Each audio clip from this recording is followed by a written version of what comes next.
తాకట్టులో ఉన్న బంగారాన్ని విడిపించి ఆ రోజు ఆన్లైన్ రేటుకే మేము కొంటాం. Sharma gold company. నమస్కారం, వెల్కమ్ టు సుమన్ టీవీ. నేను గీతాంజలి. డిసెంబర్ 7వ తారీఖున సుబ్రహ్మణ్య షష్ఠి అండి. ఆ రోజున పూజా విధానం కావచ్చు, మనం ఆచరించవలసినటువంటివి, అలాగే నియమబద్ధంగా ఖచ్చితంగా మనం చేయవలసినవి ఏంటో తెలుసుకుందాం. అందులోనూ ఈసారి సుబ్రహ్మణ్య షష్ఠికి చాలా విశేషం ఉంది అని అంటూ ఉన్నారు గురువు గారు. అయితే తెలుసుకుందాం ఆ వివరాలు. అలాగే ఆ రోజున చాలా మందికి కొన్ని సందేహాలు ఉంటాయి. ఆహార నియమాల్లో కావచ్చు, గుడికి వెళ్ళి పూజ చేసుకోవాలా, మనం ఇంట్లోనే పూజ చేసుకోవాలా, కొంతమంది ఏమో ఆ రోజు అసలు ఇంట్లో ఏవి పూజ చేయొద్దు అంటూ ఉంటారు, గుడికే వెళ్ళమంటారు. ఇలా రకరకాల సందేహాలు ఉంటాయి. ఒక్కొక్క ప్రాంతంలో ఒక్కో విధంగా కూడా చేస్తూ ఉంటారు సుబ్రహ్మణ్య షష్ఠిని. కొన్ని ప్రాంతాల్లో మనం వింటాం సుబ్బారాయుడు షష్ఠి అని ఇలా చెప్తూ ఉంటారు. నాగ దేవత ఆరాధన చేయాలా, నాగరాజుకి ఆరాధన చేయాలా, సుబ్రహ్మణ్య స్వామికి చేయాలా, ఇలా చాలా సందేహాలు కదండి. ఇవన్నీ తెలుసుకుందాం. నివృత్తి చేసేందుకు ప్రస్తుతం మనతో పాటు ఉన్నారు ప్రముఖ జ్యోతిష్యులు బ్రహ్మశ్రీ నందిభట్ల శ్రీహరి శర్మ గురువు గారు. వారితో మాట్లాడదాం. గురుగారు నమస్కారం అండి. వాగర్థావివ సంపృక్తౌ వాగర్థ ప్రతిపత్తయే జగతః పితరౌ వందే పార్వతీ పరమేశ్వరౌ. సదాశివ సమారంభాం శంకరాచార్య మధ్యమాం అస్మదాచార్య పర్యంతం వందే గురు పరంపరాం. ఆదిత్యాయ చ సోమాయ మంగళాయ బుధాయ చ గురుశుక్రశనిభ్యశ్చ రాహవే కేతవే నమః. శృంగేరి జగద్గురు పీఠాధిపతులకి, కంచి పీఠాధిపతులకి నమస్కారములు తెలియజేసుకుంటూ కార్యక్రమాన్ని ప్రారంభిద్దాం. 7వ తారీఖు సుబ్రహ్మణ్య షష్ఠి గురువు గారు. అయితే ఆ రోజు మీరు మాటల్లో అన్నారు చాలా విశేషం ఉంది ఈసారి ఈ 2024వ సంవత్సరంలో అని చెప్పి. ఆ విశేషం ఏంటో చెప్పండి. అలాగే ప్రత్యేకత ఏంటి, అసలు ఎందుకు జరుపుకోవాలి సుబ్రహ్మణ్య షష్ఠి వివరించండి. సుబ్రహ్మణ్య షష్ఠి, సుబ్బారాయుడు షష్ఠి అని అంటుంటారమ్మా. మార్గశిర మాసము శుద్ధ షష్ఠి రోజున ఈ యొక్క కృత్తికుడు అంటే తారకాసుర సంహార నిమిత్తమై సుబ్రహ్మణ్య స్వామి వెలిసినటువంటి రోజు, అనగా జన్మించినటువంటి రోజు. అయితే ఇక 2024 సంవత్సరంలో వచ్చినటువంటి సుబ్బారాయుడు షష్ఠి, సుబ్రహ్మణ్య షష్ఠికి ప్రత్యేకత అడిగారు కదమ్మా. ఈ ప్రత్యేకత ఏంటనంటే, నవగ్రహాలలో కుజుడికి అధిష్టాన దేవత సుబ్రహ్మణ్య స్వామి. కుజుడు అంటేనే సాక్షాత్తు సుబ్రహ్మణ్య స్వామి అని అంటారు. అట్టి కుజుడికి సంబంధించినటువంటి నక్షత్రాలు 3: మృగశిర, చిత్త, ధనిష్ట. ఆ ధనిష్ట నక్షత్రం ఆ సుబ్రహ్మణ్య షష్ఠి రోజున రావడం చాలా విశేషం. కాబట్టి వీక్షించేటువంటి సుమన్ టీవీ ప్రేక్షకులు కూడా ఈ సుబ్రహ్మణ్య షష్ఠి రోజున రుణ సమస్యలతో బాధపడేటువంటి వాళ్ళు, ధన సమస్యలతో బాధపడేటువంటి వాళ్ళు, విద్యాపరంగా ఇబ్బందులు పడేటువంటి వాళ్ళు, ముఖ్యంగా కుజ దోషముతో బాధపడుతుంటారు కదా, అటువంటి వాళ్ళు, ముఖ్యంగా కుజుడు ఎవరి జాతకంలోనైతే బలహీనుడు అవుతాడో వాళ్ళు ఈగోయిస్టిక్ పర్సన్స్ గా ఉంటారు, హిపోక్రసీగా ఉంటుంది వాళ్ళది.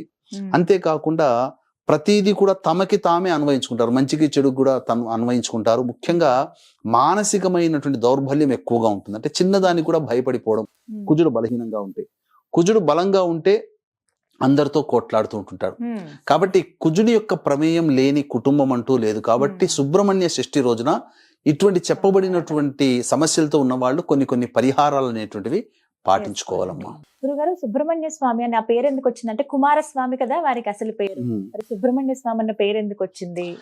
సుబ్రహ్మణ్య స్వామి అనేంటే మనకు గమనించుకున్నట్లయితే పూర్వము అనేక అసురులు చాలా మంది పెట్టరేగిపోతున్నారు. అందులో తారకాసురుడు వరప్రభావం చేత దేవతలందరినీ పీడింప సాగుతుంటే ఆ వరం ఇచ్చింది బ్రహ్మదేవుడే కాబట్టి అందరూ కూడా బ్రహ్మదేవుని దగ్గరికి వెళ్ళారు.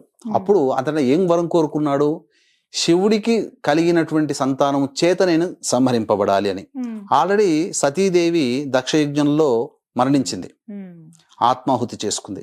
ఇక శివుడు వివాహం చేసుకోడు, బ్రహ్మచారిగా ఉండిపోతాడని భావించిన తారకాసుడు ఈ వరం కోరుకున్నాడు. తర్వాత సతీదేవి మళ్ళీ హిమవంతుని పుత్రికగా పార్వతిగా జన్మించింది. ఇక తర్వాత బ్రహ్మదేవుడి దగ్గరికి వెళ్ళి వీళ్ళందరూ మొరపెట్టుకునేసరికి అప్పుడు ఏం సలహా ఇస్తాడనంటే, పరమేశ్వరునికి సంతానము కలిగితేనే ఆ సంతానం చేత సంహరింపబడతానని చెప్పి వరం తీసుకున్నాడు కదా. మరి ఆ పరమేశ్వరునికి వివాహం చేసే సమాయత్తం అవ్వండి అన్నప్పుడు పార్వతీదేవి మళ్ళీ పుట్టింది అని తెలుసుకొని ఆ పార్వతీదేవినే పరిచారికలుగా సహాయం చేయడానికి స్వామి వారికి నియోగిస్తారు దేవతలందరూ. ఈ విధంగా అక్కడ మన్మధుని యొక్క ప్రవేశము చేత కళ్ళు తెరుచుకోవడం, యోగము నుంచి అనగా ధ్యానము నుంచి బయటికి రావడం, తర్వాత ఇదంతా నా తపస్సుకు భంగం కలిగించాడని మన్మధుని దహించి వేయడం, తర్వాత తన యొక్క మన్మధుని యొక్క బాణ ప్రభావం వలన ఎదురుగా ఉన్నటువంటి పార్వతీదేవి తన భార్యని గమనించి ఆమెను వివాహం ఆడడం, తద్వారా ఆమె వివాహమడిన తర్వాత వారి దాంపత్యంలో ఉండగా శివుడి యొక్క రేతస్సు స్ఖలనమైపోయి భూమి మీద పడిపోయింది. ఆ భూమి భరించలేకపోయింది, మహావేడి. ఆ యొక్క రేతస్సును భరించలేక అగ్నికి అందించింది. అగ్ని కూడా భరించలేకపోయాడు, అగ్ని సమానుడైనా కానీ భరించలేక గంగా నదిలో వదిలివేయడం జరిగింది.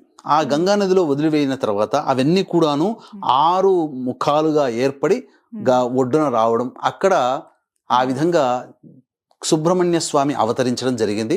విష్ణువు కృత్తికలనేటువంటి యోగినులని నిర్వహించడం, ఆయనను పెంచడం కోసం నిర్వహించడం వల్ల కృత్తికలు పెంచారు కాబట్టి కృత్తికుడు అయ్యాడు. ఇక సుబ్రహ్మణ్య స్వామి అనేటువంటి ఒక నామం అనేటువంటిది జ్ఞానానికి సంబంధించినటువంటిది.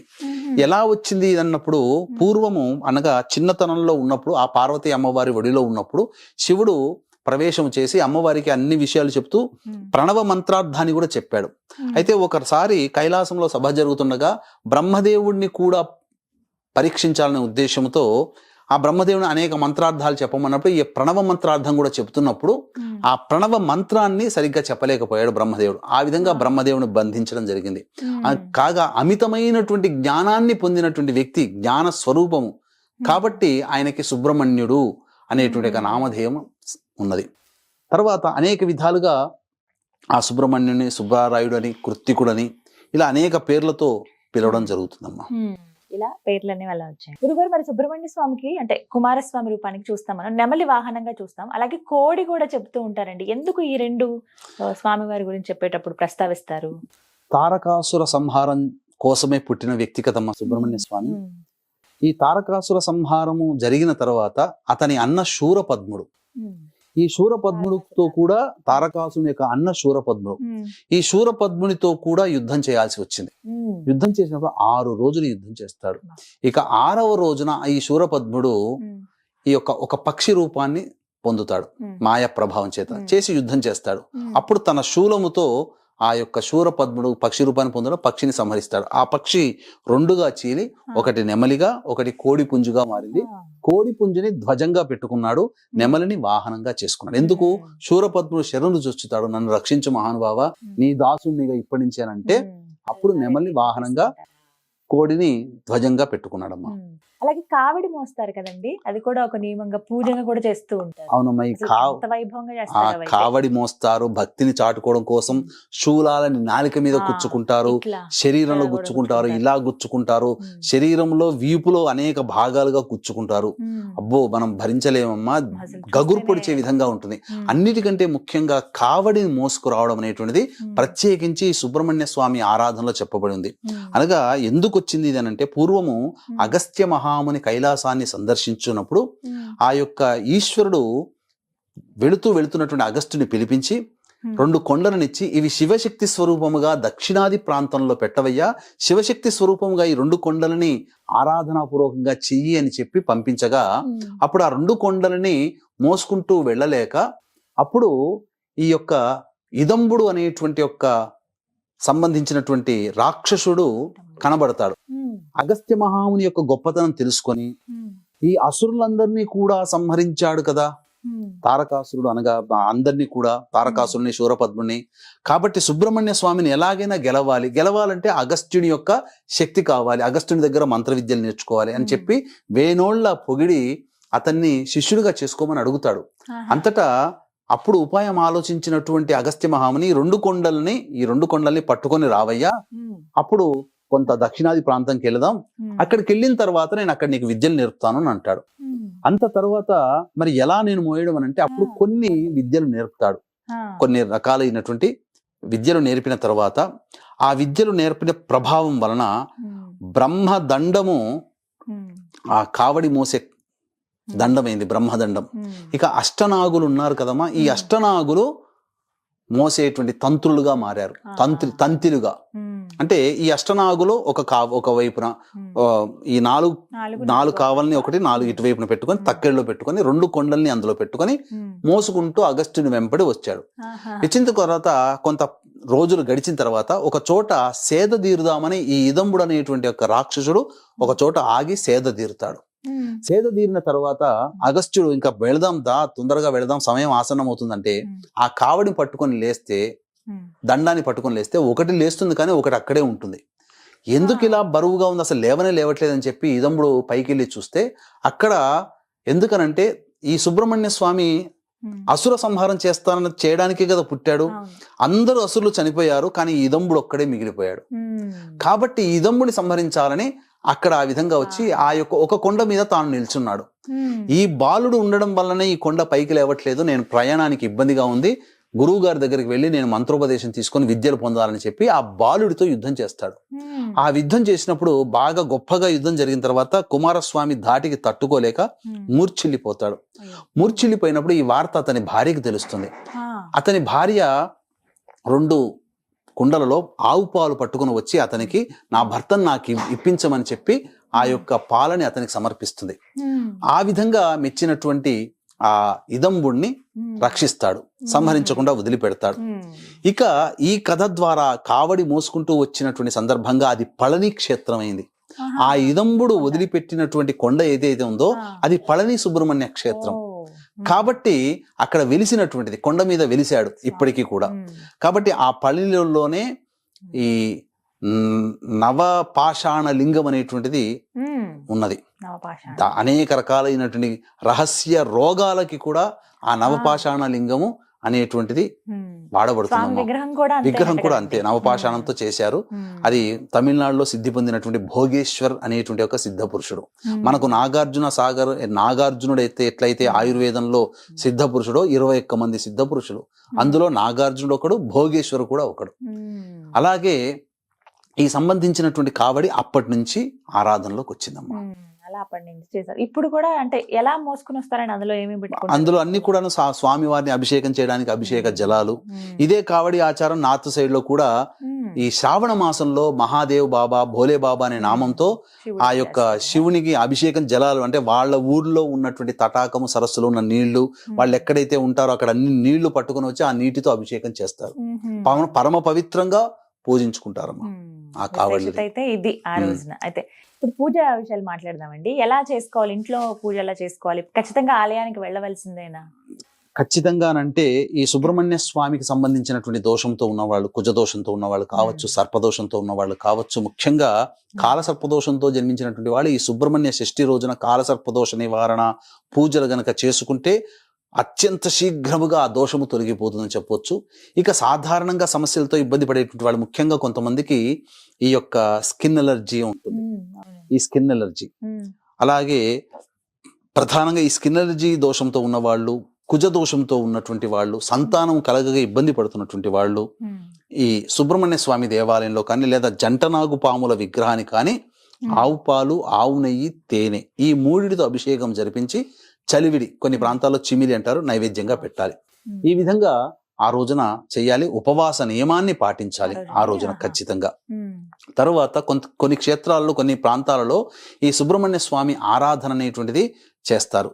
ఆ రోజంతా ఉపవాసం ఉండి తెల్లవారి సప్తమి తిథి ఉంటుంది కదా, ఆ రోజున బ్రాహ్మణుని పిలిపించి, అనగా బ్రహ్మచారికి ఆ విధంగా ఇంటికి పిలిపించుకొని అతనికి భోజనము, తాంబూలాదులు, దక్షిణ తాంబూలాదులు ఇచ్చి, బ్రహ్మచారికి ఎర్రటి వస్త్రము, రాగి పంచపాత్ర అంటే రాగి గ్లాసు, ఉద్ధరిణి, పళ్ళెము, అలాగే ఎర్ర చందనముతో చేసినటువంటి జపమాల, మరియు గుమ్మడికాయ, తర్వాత బూడిద గుమ్మడికాయ, తర్వాత ఒక గంధపు చెక్క, ఇవన్నీ దానం ఇస్తారమ్మా.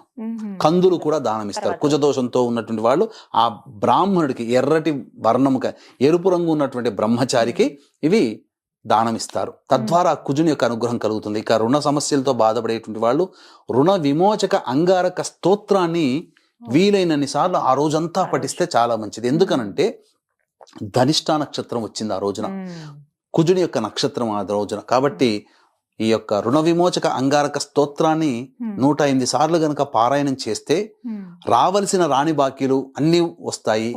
తర్వాత ఏదైనా వెహికల్ లోన్ కోసం కానీ, హౌస్ లోన్ కోసం ప్రయత్నం చేస్తే ఇబ్బందులు పడుతుంటారు కదా, అవన్నీ కూడా క్లియర్ అవుతాయమ్మా. చక్కగా చేయవచ్చు. ఆహార నియమాలు ఏమైనా ఉంటాయండి ఈ రోజు? ఆ రోజున మాంసాహారం భుజించకుండా ఉపవాసం ఉండి, మద్యపానము, మాంసాహారము, దాంపత్యం లేకుండా ఉండి, ఆ రోజున రాత్రి చంద్రుని దర్శనం చేసుకొని భుజించవచ్చమ్మా, తప్పలేదు. ఒకవేళ ఉపవాసం ఉండదలుచుకుంటే ఉండవచ్చు, తర్వాత రోజు స్వీకరించవచ్చు. ఈ విధంగా పూర్తిగా సుబ్రహ్మణ్య షష్ఠి చేయొచ్చు. కానీ ధనిష్ఠ నక్షత్రంతో కూడుకుని రావడం అనేది చాలా విశేషం అమ్మా.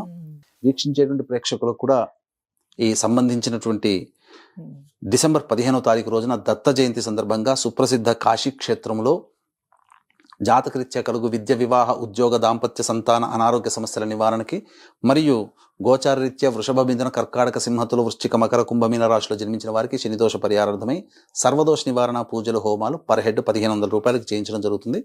అవకాశం ఉన్న వాళ్ళు కార్యక్రమం తదనంతరం కాంటాక్ట్ చేసి మీ గోత్రనామాలు నమోదు చేసుకోవచ్చు. చక్కగా వివరించారు గురుగారు. నమస్కారం అండి. సర్వం శ్రీ ఉమామహేశ్వర పరబ్రహ్మార్పణమస్తు.